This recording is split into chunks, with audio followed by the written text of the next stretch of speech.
फैगौ लकसभा बिसायख'थियाव 70% भट मोननानै देरहासार जानो हागोन।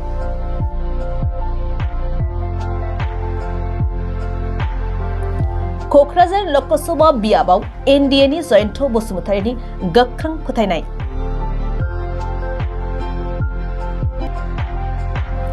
लकसभा बिसायख'थियाव देरहासार जानो हानायनि थाखाय इसोरनिसिम जयन्त बसुमतारीनि आरज।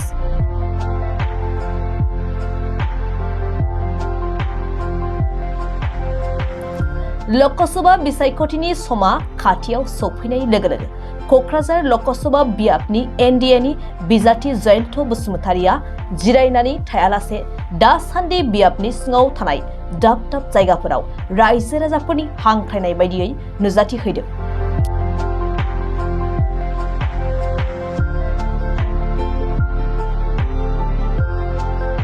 रायजो राजाफोरनि हांख्रायनाय बायदियै दिनैबो क'क्राझार जिल्लानि दाउलिगुरियाव नुजाथि फैनानै रायजो राजाफोरजों गाबनि फोरबो गोथार हलिनि सानाव फुजा खालामफैदों।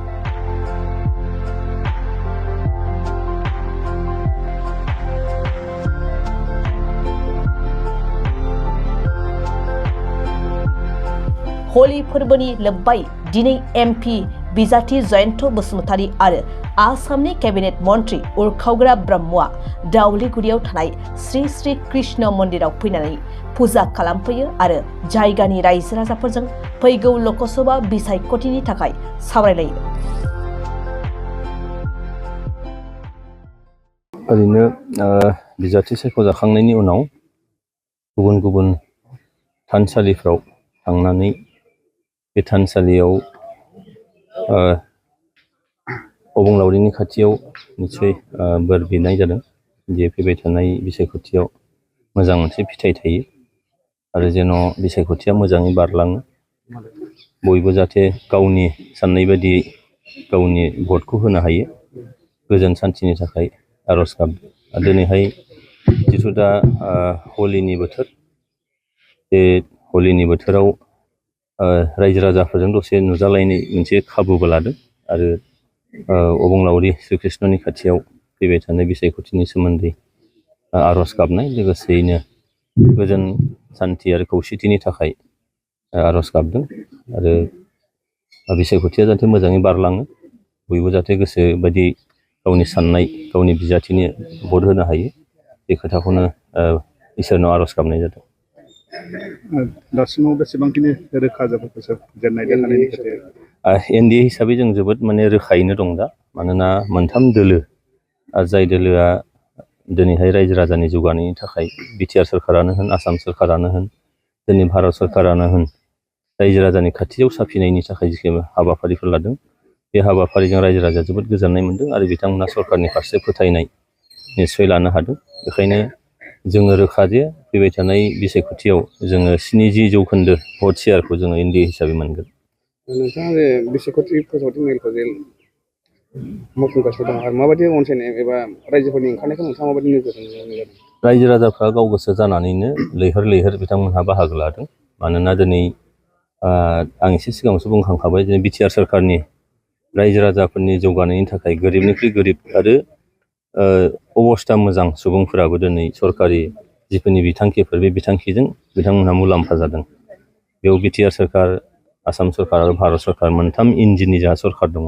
बे मोनथाम इन्जिननि सरकारा जिबायदि रायजोनि जौगानाय लाबोदों, बिनि थाखाय दिनै रायजो राजाफ्रा गोजोननायजों सरकारनि फारसे मोनसे फोथायनाय लाखिनानै बिथांमोनहा गावनो गाव दिनैहाय ओंखारबोदों आरो बेबायदि बिसायख'थि फोसावदिंनायाव रायजो राजाफोरनि जि मोनसे उथुजुग, बियो थारैनो जोंनि थाखाय जोबोद गोजोनथाव बाथ्रा आरो बे फिथाइया निस्सय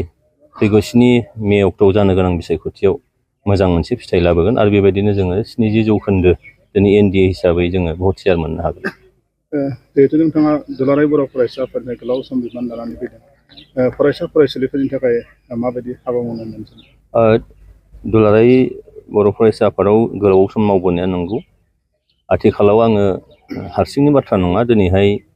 बिटिआर सोरखारनिफ्रायनो जोंनि गोरों गोरोंफोरखौ जोंहा सुबुं सम्पद बानायनांगौ आरो जोंनि एडमिनिस्ट्रेटिभ लाइनाव जोंहा दिनै जों नैबे हालामनिफ्राय बेबायदि मानसि गैसोआ। बेखायनो दिनै बड'फा सुपार 50 बानायनानै UPSC नि थाखाय 50 सा, APSC नि थाखाय 50 सा आरो इन्जिनियारिं IIT, NIT बेफोरनि थाखाय दिनै 50 सा आरो मेडिकेलाव दिनै डक्टर जोंनो नांगौ बिनि थाखाय दिनै 50 सा गासै 200 सा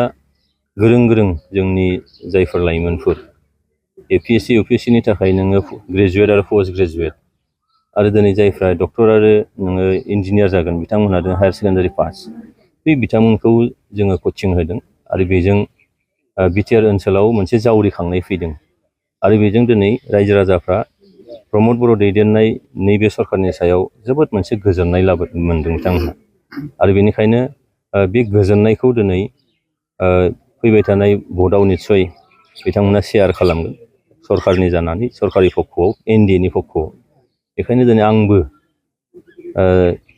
सासे बिजाथि महरै आंनि थांखि टारगेटआबो बेनो जिहेथु जोङो बिटिआर सरकारा दा मा होनो बेखौ सोलोंथाइखौ जौगाहोनो थाखाय जेफोरबायदि स्कुल NDA नि पक्षआव बेखायनो दिनै आंबो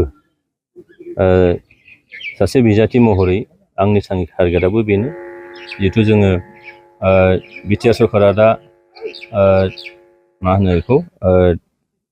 सोलोंथाइखौ जौगाहोनो थाखाय जेफोरबायदि स्कुल एडप्सन खालामदों फरायसालिफोरखौ मोजाङै लुखांफिनदों आसाम सरकाराबो लुखांदों दिनै बिटिआर सरकारनिफ्रायबो लुखांफिननाय जादों बेजों निस्सय मोनसे थासारि लाबोनो नाजानाय जादों जे मोजां एटमस्फियार मोजां मोनसे कनजिनेल एटमस्फियार लाबोनानै फरायसाफोरनि गोसोखौ फरायसालिसिम बोलांनायनि जेबो थांखि आरो बिदिजों जों नुनो हायो जे बिटिआर ओनसोलनि सोलोंथाइनि जिखिनि मा होनदों मानदान्दा बे मानदान्दाया जोङो नुबाय जे चिरां जिल्लाया जायनाखि बयनिख्रुइबो गाहायाव थायोमोन आसामनि जिल्लाफोरनि मादाव थांनाय 2023 मायथाइनि मेट्रिकनि रिजाल्टआ बयखौबो सोमोनांहोनानै आसामनि जौसिनाव थाहैबाय 1 नाम्बाराव थाबाय दा बेफोर हाबाफारिफ्रा दिनै सरकारि भाबैनो जि मोनसे जावरिखांहोनाय लाबोनो हादों जोंनि गार्जेनफोरखौ जावरिखांहोनाय लाबोनो हादों जोंनि फरायसाफोरखौ जावरिखांहोनाय लाबोनो हादों दिनै फोरोंगिरि समाजखौ दा बे जोंनि थाखाय जोबोद मोजां लक्षन आरो बेखायनो बेखौ आरोबाव जोंहा लांबावनांगौ दं बेनिखायनो निस्सय खामानि मावनाय